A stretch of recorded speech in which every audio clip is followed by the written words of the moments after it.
Hello दोस्तों, आपका हमारे यूट्यूब चैनल स्टोरी वाइज में स्वागत है। दोस्तों, आज मैं आपके लिए लेकर आया हूँ एक सच्ची घटना पर आधारित भूत प्रेत की एक बेहद ही डरावनी और खौफनाक कहानी। अगर दोस्तों आपको ये कहानी पसंद आए तो हमारे चैनल को लाइक और सब्सक्राइब करना न भूलें। तो दोस्तों, आप इस कहानी को पूरा सुनें और हमें कमेंट में ज़रूर बताएं कि आपको ये कहानी कैसी लगी। तो दोस्तों, आपको ज़्यादा समय न लेते हुए सुनते हैं ये भूत प्रेत की बेहद ही डरावनी और खौफनाक कहानी।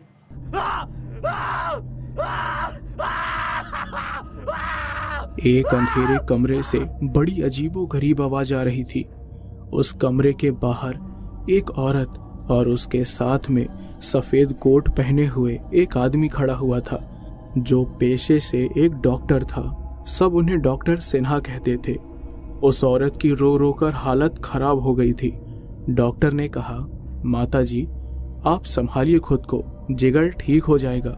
हम अपनी तरफ से पूरी कोशिश कर रहे हैं। उस औरत ने अपने आंसू पोंछे और कहा, न जाने कैसे हो गया ये सब। 6 महीने पहले तक तो ये बिल्कुल ठीक था। बनारस के हॉस्टल में आराम से रह रहा था। कुछ बताया ही नहीं इसने कि इसे किस बात की तकलीफ है। तो डॉक्टर ने कहा, देखिए, मैं समझ सकता हूँ। वैसे अब मरीज से मिलने का समय खत्म हो गया है। अब आप भी जाकर आराम कीजिए। तभी कमरे के अंदर से किसी के चीखने की आवाज आती है। ऐसा लग रहा था जैसे कमरे के अंदर किसी को बुरी तरह से टॉर्चर किया जा रहा है। वो औरत फिर से रोने लग गई। तो डॉक्टर ने कहा, देखिए, हमें उसके सही इलाज के लिए ये सब करना पड़ेगा। वो औरत वहां से भाग गई क्योंकि वो अपने बेटे की दर्द भरी चीख नहीं सुनना चाहती थी। कमरे के अंदर से कुछ डरावनी आवाज आ रही थी, मानो कोई जमीन को अपने नाखूनों से रगड़ रहा हो। डॉक्टर ने कहा, ये कैसी आवाज है? उस डॉक्टर ने कमरे के दरवाजे पर अपने कान लगा दिए। अंदर से आने वाली चीख भी बंद हो गई थी। तो डॉक्टर ने कहा, लगता है वो बेहोश हो गया। डॉक्टर ने ये सोचकर कमरे का दरवाजा खोला। कमरे में बिल्कुल अंधेरा था। बस एक छोटी सी खिड़की थी, वो भी काफी ऊंची। उस खिड़की से चांद की हल्की सी रोशनी कमरे में आ रही थी। डॉक्टर ने पूरे कमरे में देखा, पर अंधेरे में उसे कुछ दिखाई नहीं दिया। उसने आवाज दी, जिगर, तुम ठीक हो? लेकिन बदले में उसे कोई जवाब नहीं मिला। उसने वापस से पूछा, जिगर, तुम ठीक हो ना? इस बार भी उसे कोई जवाब नहीं आया। डॉक्टर ने कमरे के अंदर की ओर एक कदम बढ़ाया। उस समय वहां पर और कोई भी नहीं था। बिल्कुल सन्नाटा छाया हुआ था, इसलिए उसके कदमों की आवाज साफ सुनाई दे रही थी। डॉक्टर ने अपनी पॉकेट से एक छोटी सी टॉर्च निकाली और पूरे कमरे को स्कैन करने लगा। फिर अचानक कमरे के एक कोने में उसे एक लड़का नीचे जमीन पर पड़ा हुआ दिखाई दिया। वो करीब 17 या 18 साल का होगा। डॉक्टर ने कहा, जिगर, तुम्हारा दर्द ठीक है ना अब? लेकिन जिगर ने कोई जवाब नहीं दिया, बस जमीन पर उल्टा पड़ा हुआ था। डॉक्टर को उसकी चिंता होने लगी, इसलिए वो उसके पास जाने लगा। तो डॉक्टर ने कहा, जिगर बेटा, तुम जल्द ही ठीक हो जाओगे। देखो, तुम्हारी माँ आई थी, तुमने देखा ना उन्हें? लेकिन जिगर कोई भी जवाब नहीं दे रहा था। तो डॉक्टर को लगा कहीं जिगर बेहोश तो नहीं हो गया, इसलिए वो जल्दी से जिगर के पास जाकर घुटने के बल बैठ गए। फिर उन्होंने जिगर का एक हाथ पकड़कर अपनी ओर पलटा और उसकी हालत देखकर डॉक्टर के होश उड़ गए। जिगर के हाथ पैर की हड्डियां टूट चुकी थी। उसका जबड़ा टेढ़ा हो गया था, आंखें बाहर आ गई थी। शरीर का ऐसा कोई हिस्सा नहीं था जहां की हड्डी सही सलामत हो। और अब जिगर मर चुका था। उसकी ऐसी हालत देखकर डॉक्टर के रोंगटे खड़े हो गए। ठीक 20 दिन पहले उनके पास ये अजीब सा केस आया था और अब जिगर उसके सामने उस हालत में पड़ा हुआ था।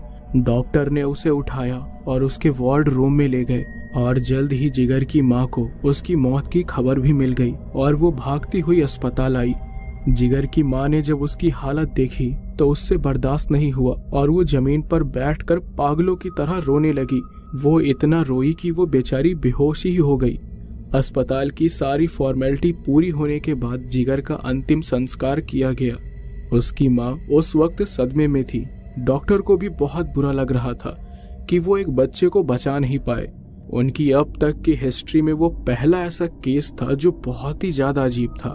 उन्होंने ना तो पहले ऐसे केस के बारे में पढ़ा था और ना ही कभी सुना था। ये बात इस हादसे के 6 महीने पहले की है। जिगर 17 या 18 साल का एक लड़का था जो बनारस के हॉस्टल में रहकर अपनी 12वीं की पढ़ाई कर रहा था। वो पढ़ाई लिखाई में बहुत ही ज्यादा होशियार था, लेकिन उसकी माँ बड़ी मुश्किल से पैसे कमा के उसे पढ़ा पा रही थी। जिगर सीधा साधा लड़का था, लेकिन उसके साथ रहने वाले जो और लड़के थे वो बहुत ही ज्यादा बदमाश थे। वो जिगर को काफी परेशान करते थे और साथ ही उसे भी अपने साथ साथ अपने गलत काम में मिलाना चाहते थे, लेकिन जिगर उनका कभी भी साथ नहीं देता था और उस वजह से वो लोग जिगर को परेशान किया करते थे।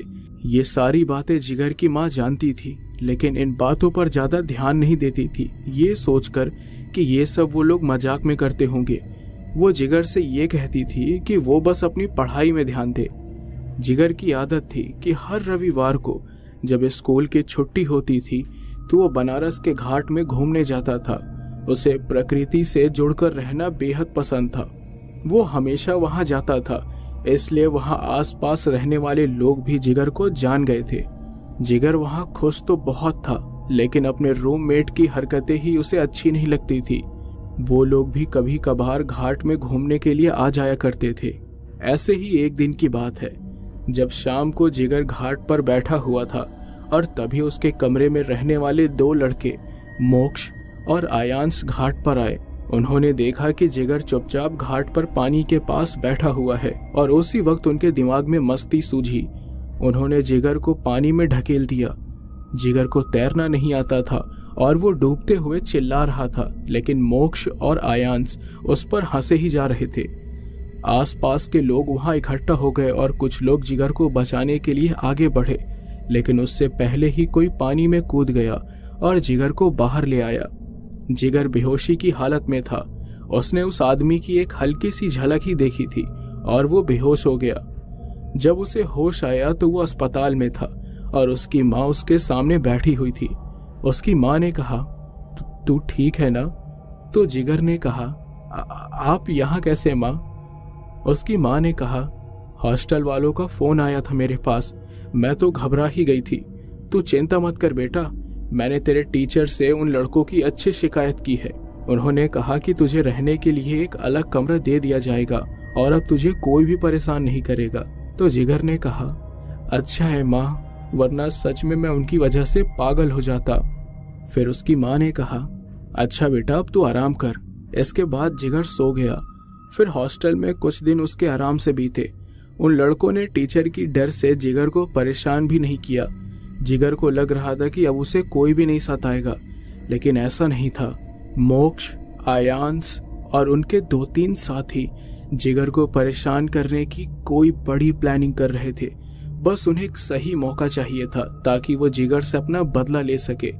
जिगर की माँ के शिकायत करने के बाद उन सभी लड़कों को प्रिंसिपल ने 1 हफ्ते के लिए रेस्ट्रिगेट कर दिया था, जिसकी वजह से वो लोग जिगर पर भड़के हुए थे। इस बात को 5 महीने बीत गए। जिगर काफी खुश था कि उसका उन लड़कों से पीछा छूट ही गया, लेकिन ऐसा नहीं था। दरअसल दिवाली के कुछ दिन पहले सारे बच्चों को दिवाली की छुट्टी दी गई और लगभग सारे बच्चे छुट्टियों में घर चले गए, सिवाय जिगर और उन बदमाश लड़कों के। दिवाली के बाद जिगर के एग्जाम होने वाले थे, इसलिए उसने तय किया कि वो इस बार छुट्टी में घर नहीं जाएगा और ये बात उन बदमाश बच्चों को पता चल गई। इसलिए वो लोग भी जिगर को परेशान करने के लिए हॉस्टल में ही रुक गए, लेकिन जिगर को इस बात की खबर नहीं थी। उसे लग रहा था कि उसके अलावा हॉस्टल में कोई और बच्चा नहीं है। वहीं दूसरी तरफ मोक्ष और उसके सभी साथी जिगर को परेशान करने की प्लानिंग में लगे हुए थे। मोक्ष ने आयांश से कहा, मैं तुझे कुछ सामान की लिस्ट दे रहा हूँ, जल्दी से इनका कोई जुगाड़ कर। आज रात उस जिगर के बच्चे को इतना परेशान करेंगे कि वो जिंदगी में कभी भी आज की रात भूल नहीं पाएगा। आयांश ने कहा, हाँ यार, बड़ा मजा आएगा। फिर वो लोग अपनी तैयारियों में लग गए। रात को ठीक 11 बज रहे थे जब जिगर अपने कमरे में बैठकर पढ़ाई कर रहा था। उस समय हॉस्टल का चौकीदार भी मेन गेट पर ही खड़ा रहता था। पढ़ाई करते करते कब उसकी आंख लग गई उसे पता ही नहीं चला। फिर ठीक 1 घंटे बाद उसे घड़ी की टिक टिक की आवाज सुनाई दी, जो काफी तेज थी। उसकी नींद अचानक से खुल गई और उसने देखा कि उसके कमरे में बिल्कुल अंधेरा है। तो जिगर ने कहा, ये क्या, कमरे में अंधेरा कैसे हो गया? मैं तो लाइट जलाकर ही सोया था। जिगर उठा और लाइट के स्विच को ऑन करने के लिए गया, लेकिन ये देखकर वो डर गया कि लाइट की स्विच तो पहले से ही चालू है, लेकिन फिर भी लाइट नहीं जल रही। उसने कहा, अभी कुछ दिन पहले ही तो लाइट बदली थी यहाँ की, फिर ये जल क्यों नहीं रही? कहीं खराब तो नहीं हो गई? जिगर को अंधेरे से थोड़ा डर लगता था। ऊपर से कमरे में रोशनी का कोई सोर्स भी नहीं था। जिगर ने अपनी अलमारी खोली, जिसके ड्रॉअर में हमेशा एक टॉर्च रखी होती थी, लेकिन उस रात जिगर को वहां पर टॉर्च भी नहीं मिली। जिगर अब और भी ज्यादा डर गया। हॉस्टल में कोई और था भी नहीं। जिगर ने कहा, अब किससे कहूं लाइट बदलने को? गार्ड भैया भी मेन गेट छोड़कर नहीं आएंगे। जिगर ने कमरे का दरवाजा खोला और बाहर की ओर झांका। पूरे कॉरिडोर में अंधेरा था, बस हल्की फुल्की चीजें ही नजर आ रही थी। वो कमरे के बाहर निकला और सोचने लगा कि किससे मदद ले। तभी उसे ऐसा लगा कि उसके पीछे से कोई भागा। जिगर ने तुरंत पीछे मुड़कर देखा और उसे एक सफेद रंग का कपड़ा दिखाई दिया। कोई था जो उसके पीछे से दाएं कॉरिडोर की ओर भाग कर गया था। जिगर ने कहा, ये कौन था? यहाँ तो मेरे अलावा कोई और है भी नहीं। जिगर धीरे धीरे आगे जाने लगा।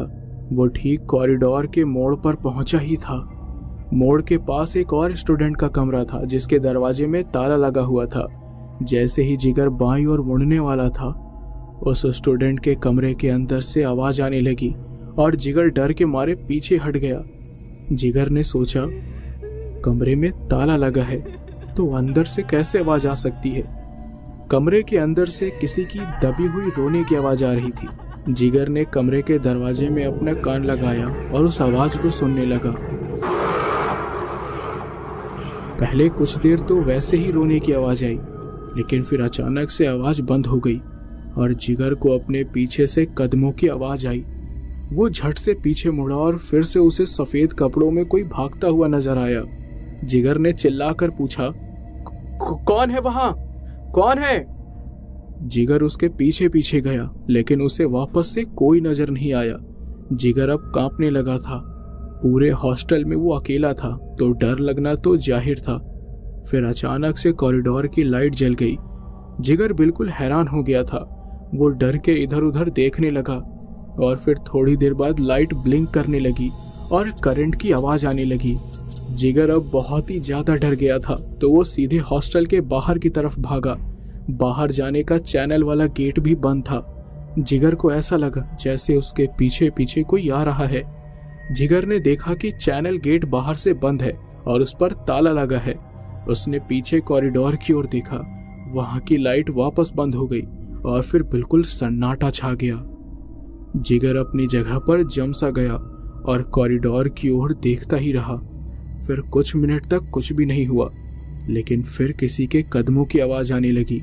वो आवाज किसी एक इंसान के कदमों की नहीं थी, बल्कि ऐसा लग रहा था जैसे कि 4-5 लोग मिलकर चल रहे हो। लेकिन हर एक कदम की आवाज एक साथ आ रही थी, और वो भी कुछ पलों के गैप में। जैसे ही कदमों की आवाज पास आई, वैसे ही उस कॉरिडोर की आखिरी वाली लाइट जल गई। जिगर का शरीर ठंडा पड़ गया था। फिर न जाने कहां से कॉरिडोर के उस आखिरी छोर पर धुआं आने लगा। जिगर एकटक होकर वहां पर होने वाली चीजों को देखे जा रहा था।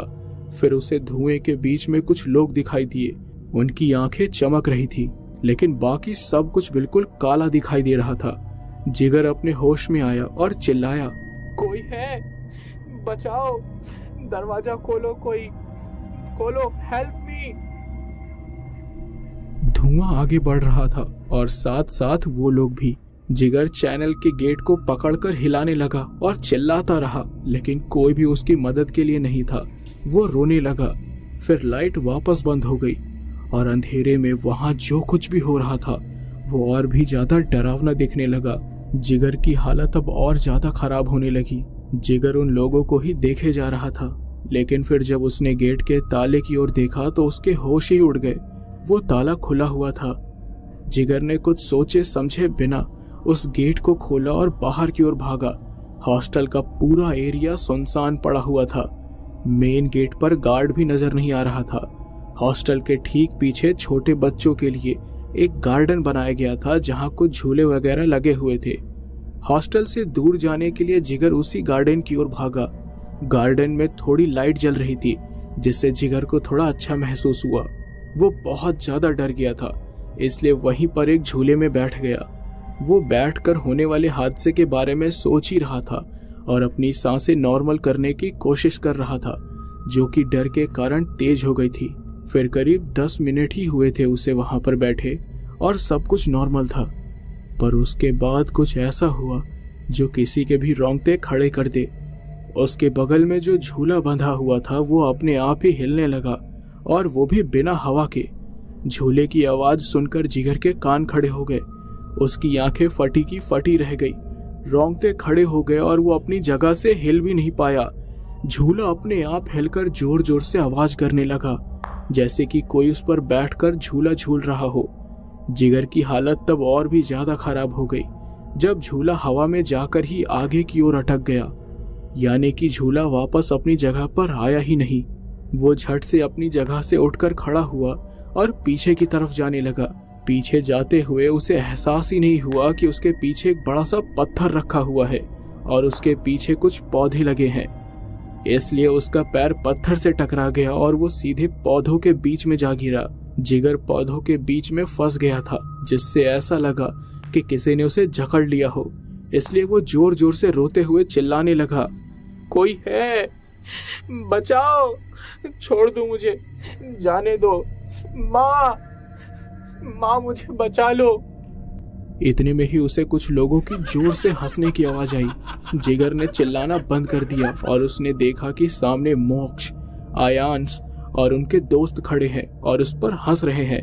जिगर जैसे तैसे करके पौधों के बीच से बाहर आया। वो अभी भी डरा हुआ था। उसने कहा, तुम लोग यहाँ कैसे आए?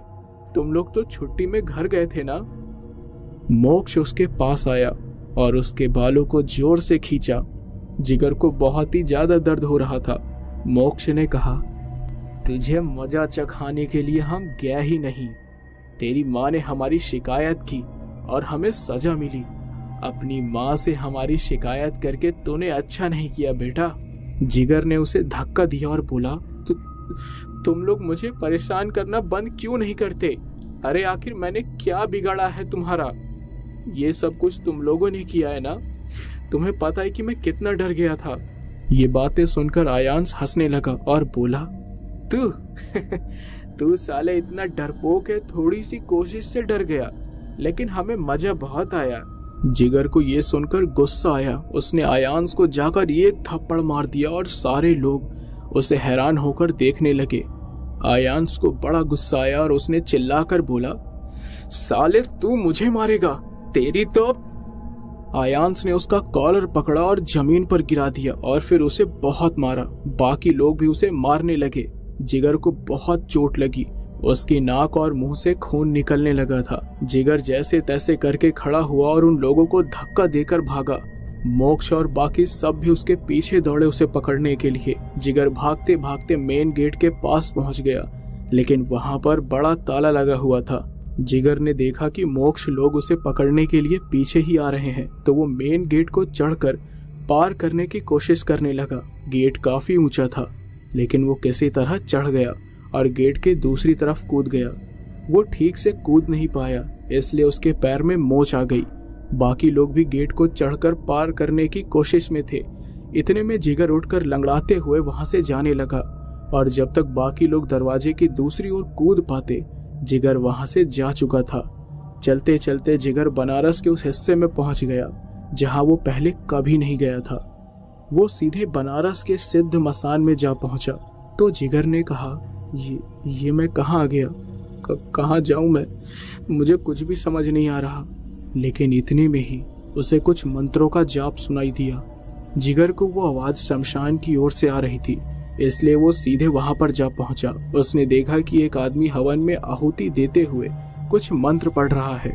उसे ऐसा लगा कि जैसे उसने इस आदमी को कहीं देखा हुआ है, लेकिन उसे ठीक से कुछ याद नहीं आया। उस आदमी को मानो पता चल गया कि जिगर उसके पास खड़ा है।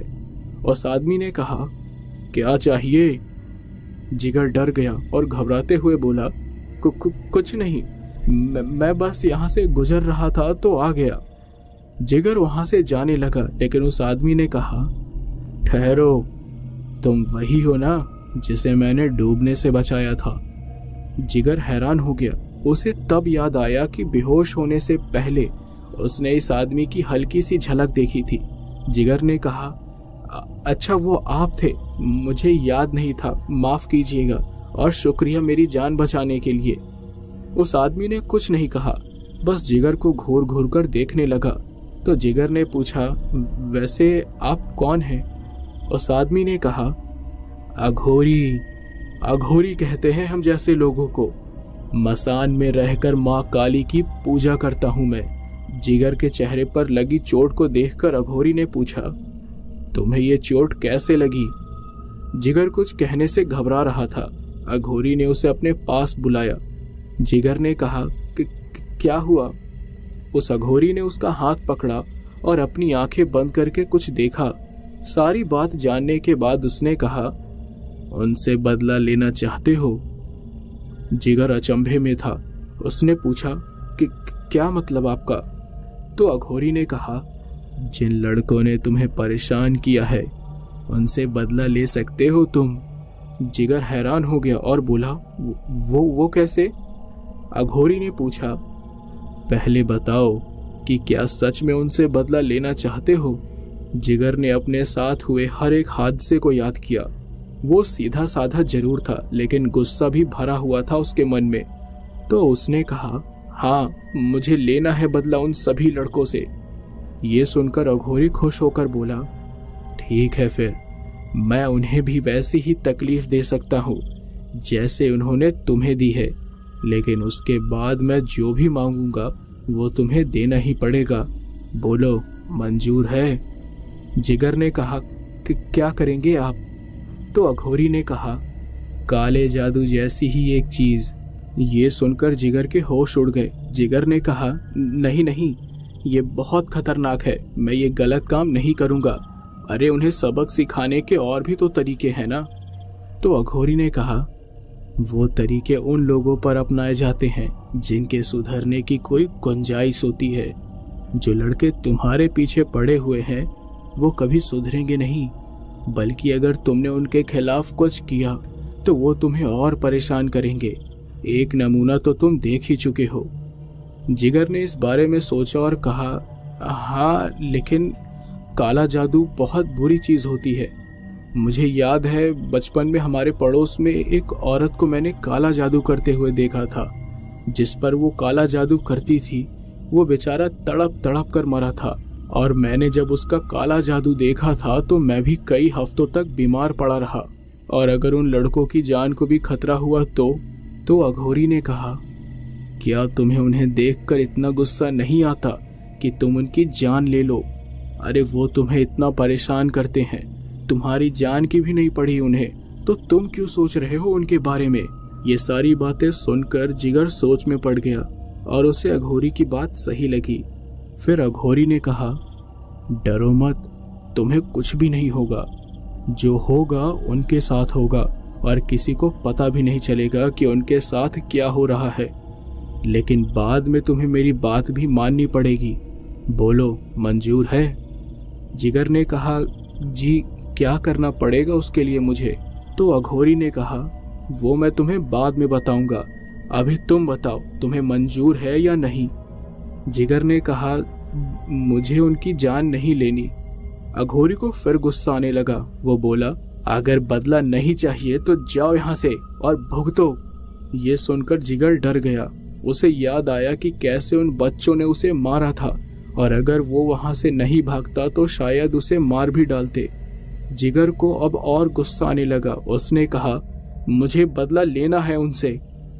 अघोरी ने उसे डरावनी मुस्कान दी और कहा, तो तुम अभी के अभी अपने घर चले जाओ और दिवाली के अगले दिन वापस आ जाना, तुम्हारा काम हो जाएगा। फिर मैं तुम्हें बताऊंगा कि तुम्हें मेरे लिए क्या करना है। जिगर को डर लग रहा था कि अघोरी न जाने उससे क्या मांग लेगा, लेकिन अब वो हाँ कर चुका था। जिगर वहां से चला गया और अघोरी वापस से आहुति देने लगा। घर जाकर जिगर ने अपनी माँ को सिर्फ इतना ही बताया कि वो लड़के उसे फिर से परेशान कर रहे थे, इसलिए वो घर आ गया। उसकी माँ ने भी उसकी बात पर पूरी तरह विश्वास कर लिया। जिगर ने अपने गांव में ही रहकर दिवाली मनाई, लेकिन वो खुश नहीं था। उसका ध्यान बस मोक्ष लोगों के ऊपर ही था। वो सोच रहा था कि अघोरी क्या कर रहा होगा उनके साथ। दिवाली की छुट्टी भी खत्म हो गई। उसके बाद जिगर वापस हॉस्टल गया और वो बहुत ही ज्यादा डरा हुआ था। वो उस कॉरिडोर से गुजर रहा था जहां मोक्ष और बाकी सबका कमरा था, लेकिन वो ये देखकर हैरान हो गया कि कमरे में ताला लगा हुआ था। सारे स्टूडेंट्स वापस आ गए थे, लेकिन पूरे हॉस्टल में मोक्ष और बाकी लोग दिखाई नहीं दे रहे थे। जिगर ने एक लड़के से उनके बारे में पूछा तो लड़के ने कहा, अरे मैं तो कल ही आया हूँ, मुझे ठीक से नहीं पता, लेकिन सुना है कि उनकी तबीयत एक साथ ही खराब हो गई, इसलिए उन लोगों की फैमिली उन्हें यहाँ से ले गई है। जिगर को समझ आ गया कि ये काम अघोरी का ही है। उसने सोचा कि वो ये जाकर उस अघोरी से पूछेगा, लेकिन रात को हॉस्टल से जाना मना था, इसलिए वो उसी वक्त हॉस्टल से चुपचाप निकल गया और मसान में गया। अघोरी वहां नहीं था, इसलिए वो वहीं पर बैठकर उसका इंतजार करने लगा। अब रात हो गई, लेकिन अघोरी अभी भी नहीं आया। रात को अकेले मसान में उसे बेहद डर लग रहा था और चिंता भी हो रही थी कि वो वापस हॉस्टल कैसे जाएगा। मसान में बड़ी अजीब अजीब सी आवाज आ रही थी। सड़क के किनारे कुछ कुत्ते भौंक रहे थे। इधर उधर देखते हुए जिगर कब सो गया उसे पता ही नहीं चला। फिर रात के करीब 2 बज रहे थे जब अघोरी वापस मसान आया और वो जिगर को वहां पर देखकर खुश हो गया। वो जाकर अपनी हवन वाली जगह पर बैठ गया और मंत्रों का जाप करने लगा। मंत्रों को सुनकर जिगर की आंख खुली और उसने अघोरी को देखा।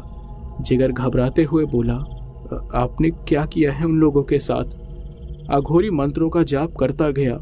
जिगर ने कहा, कहीं उन्हें कुछ हो तो नहीं जाएगा ना? तो अघोरी ने कहा, अरे अगर कुछ हो भी जाए तो तुम्हें क्या फर्क पड़ता है उससे? तो जिगर ने कहा, नहीं, आप बताओ मुझे कि आपने क्या किया है उनके साथ।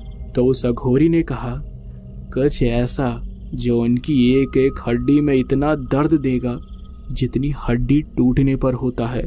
एक समय के बाद उनके शरीर की सारी हड्डी टूटने लगेगी और आखिर में मौत। जिगर के रोंगटे खड़े हो गए ये सुनकर।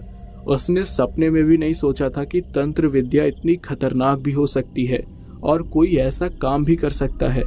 जिगर ने कहा, नहीं, ऐसा मत कीजिए। अरे उन्होंने इतनी बड़ी गलती नहीं की है कि उन्हें मार ही दिया जाए, और वो भी इतनी बुरी तरह। अपना ये जादू बंद कर दीजिए, मैं आपके सामने हाथ जोड़ता हूँ।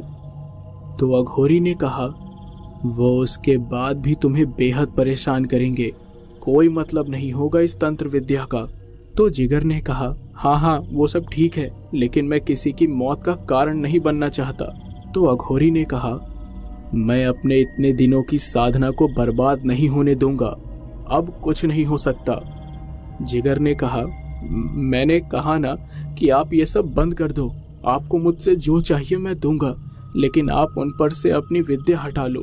तो अघोरी ने कहा, तंत्र साधना कोई मजाक नहीं है और हार्ड मसानी साधना तो बिल्कुल भी नहीं। जिगर ने कहा, हार्ड मसानी साधना वो क्या है? अघोरी ने कहा, एक ऐसी साधना जो महाकाली का सेवक ही कर सकता है। हार्ड मसानी माता मदानंद की सेविका है, जिसका वार बहुत ही ज्यादा खतरनाक होता है। एक बार अगर किसी के ऊपर हार्ड मसानी का वार कर दिया जाए तो हार्ड मसानी उस इंसान के शरीर के एक एक जोड़ को तोड़ कर रख देती है। तो जिगर ने कहा, तो आपने इतनी खतरनाक सजा क्यों दी उन्हें? तो अघोरी ने कहा, क्योंकि ऐसे लोगों के साथ ऐसा ही होना चाहिए। जिस तकलीफ से तुम गुजर रहे हो उससे मैं भी गुजर चुका हूँ। मजाक बनाया जाता था मेरा और मेरी तंत्र विद्या का। लोग मुझे मारते थे जब मैं तंत्र विद्या सीखता था, मुझे परेशान करते थे जबकि मैंने उन्हें कुछ भी नहीं किया था। मैं सबसे बदला लेना चाहता था, इसलिए मैंने इतनी बड़ी बड़ी साधनाएं की और मैंने सोच लिया कि ऐसे लोगों को कभी नहीं छोड़ूंगा, जान से मारना ही सही रहेगा ऐसे लोगों को। तो जिगर ने कहा, लेकिन मैं उन्हें नहीं मारना चाहता, आप अपनी विद्या वापस ले लीजिए, उसका काट आप ही कर सकते हैं ना, आपको जो चाहिए मैं दूंगा। तो अघोरी ने कहा, सोच लो, मैं दोबारा कोई मदद नहीं करूंगा फिर तुम्हारी। तो जिगर ने कहा, हाँ ठीक है, मुझे मंजूर है सारी बातें। तो अघोरी ने कहा, ठीक है फिर, जैसा तुम चाहो। इसके बाद अघोरी ने उसकी बात मानकर महाकाली की साधना से हार्ड मसानी को वापस बुला लिया। करीब 3 घंटे की साधना के बाद ये काम पूरा हुआ था। फिर अघोरी ने कहा, लो, हो गया तुम्हारा काम, अब तुम्हें मेरा काम करना है। जिगर ने डरते हुए कहा, क्या करना होगा? अघोरी पहले तो मुस्कुराया और फिर जो उसने बोला वो सुनकर जिगर के होश उड़ गए। अघोरी ने कहा, तुम्हें अब से हमेशा के लिए मेरे साथ रहकर मेरी सेवा करनी होगी। यूं समझ लो, तुम्हें मेरा शिष्य बनकर रहना है। जिगर के पैरों तले जमीन ही खिसक गई। उसने तुरंत बोला, नहीं, मैं ये नहीं कर सकता। अरे मैं आपका शिष्य क्यों बनूं? मेरी और आपकी दुनिया बिल्कुल अलग है। मैं ये तंत्र विद्या नहीं सीखना चाहता।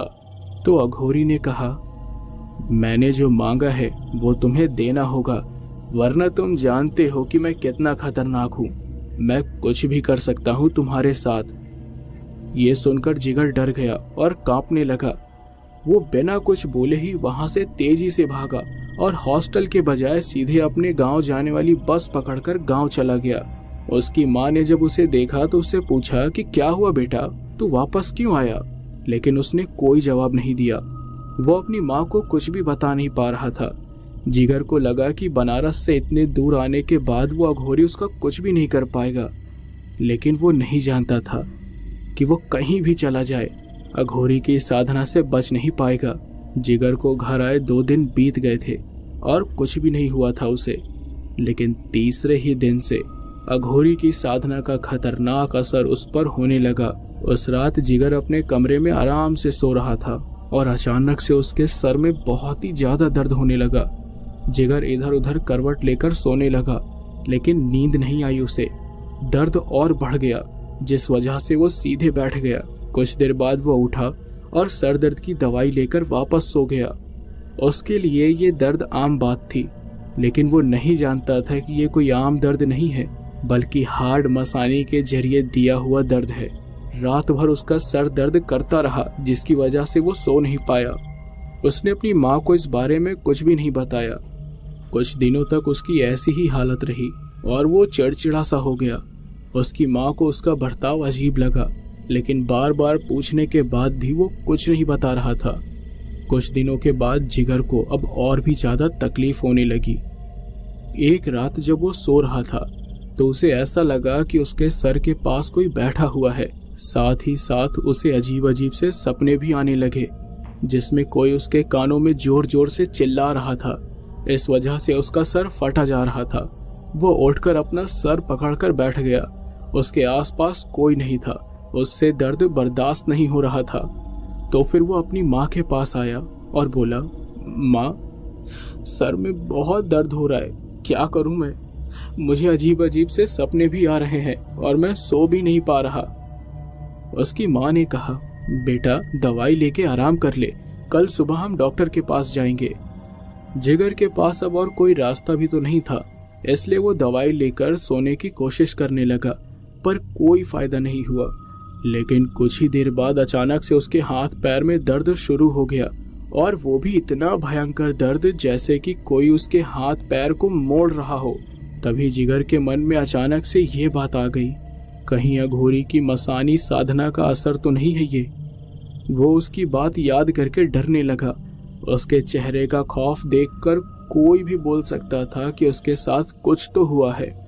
उसने सोचा, अगर ऐसा हुआ तो मेरी हड्डियां सच में टूट जाएंगी और मैं मर जाऊंगा। मुझे मरना नहीं है। उसकी आंखों से आंसू बहने लगे। वो बहुत ही ज्यादा डर गया था। उसे हाथ पैर में इतना दर्द होने लगा कि वो जमीन पर इधर उधर लौटने लगा और जमीन को ही अपने नाखूनों से रगड़ने लगा, जैसे कि वो दर्द बर्दाश्त करने की कोशिश कर रहा हो। उसके शरीर के एक एक हिस्से में दर्द शुरू हो गया, जिसकी वजह से वो बेहोश हो गया। अगली सुबह उसकी माँ ने उसकी हालत देखी और वो घबरा गई। फिर वो बिना समय गंवाए उसे अस्पताल लेकर गई। डॉक्टर ने उसका चेकअप किया और कुछ दवाइयाँ दी। डॉक्टर को भी लगा कि ये जोड़ों का दर्द आम बात है। डॉक्टर की दवाइयाँ भी कुछ काम नहीं आई और हर रोज जिगर दर्द में तड़पता रहा। फिर एक दिन जब वो वापस बेहोश हो गया तो जिगर की माँ उसे शहर के डॉक्टर सिन्हा के पास लेकर गई, जो जाने माने डॉक्टर हुआ करते थे। ऐसा कोई भी केस नहीं था जिसे वो हैंडल ही न कर पाए हों। डॉक्टर सिन्हा ने जिगर से पूछा, तुम्हें कैसा महसूस हो रहा है बेटा? तो जिगर ने कहा, हर जगह पर दर्द हो रहा है डॉक्टर, मुझसे बर्दाश्त नहीं हो रहा है। लग रहा है कि कोई मेरे शरीर को निचोड़ रहा है और मेरी सारी हड्डियां चटक जाएंगी। मुझे बचा लो, वरना मैं या तो मर जाऊंगा या पागल हो जाऊंगा। डॉक्टर को उसकी हालत समझ नहीं आई। उन्होंने कहा कि इनके कुछ टेस्ट करने होंगे। उसके बाद जिगर के कुछ मेडिकल चेकअप हुए और 24 घंटे में रिपोर्ट आई।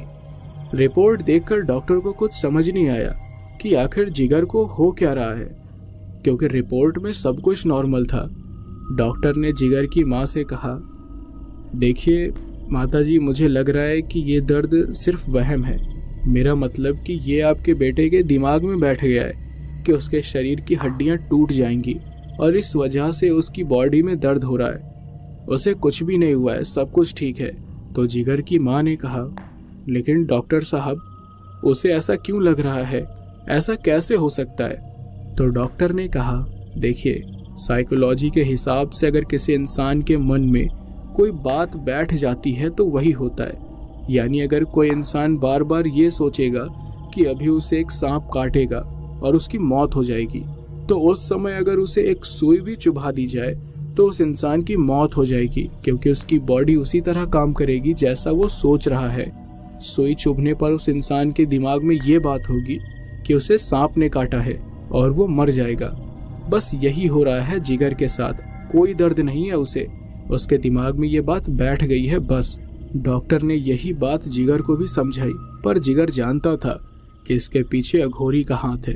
वो ये बात उन्हें बताना चाहता था, लेकिन जिगर डर भी रहा था कि अगर अघोरी वाली बात उसकी माँ को पता चली तो उसे बहुत मार पड़ेगी।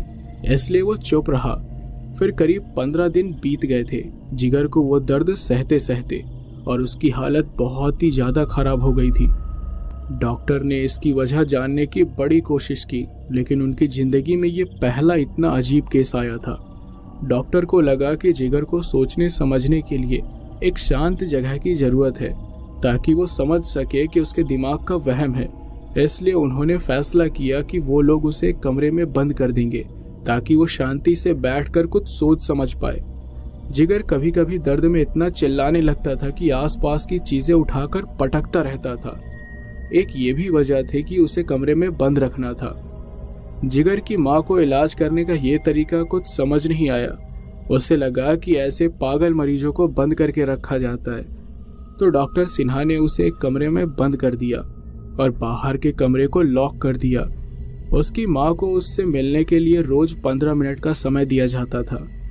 जिगर अंधेरे कमरे में बंद था और बेचारा दर्द में तड़प रहा था। वो कुछ देर के लिए ही बस होश में रहता था, लेकिन फिर दर्द के कारण बेचारा बेहोश हो जाता था। कोई भी इलाज उसके काम नहीं आ रहा था, और यही हार्ड मसानी का नियम भी था। अगर एक बार किसी के ऊपर हार्ड मसानी चला दी जाए तो दुनिया का कोई भी इलाज काम नहीं आएगा। डॉक्टर भी समझ नहीं पाएंगे कि मरीज की तकलीफ है क्या।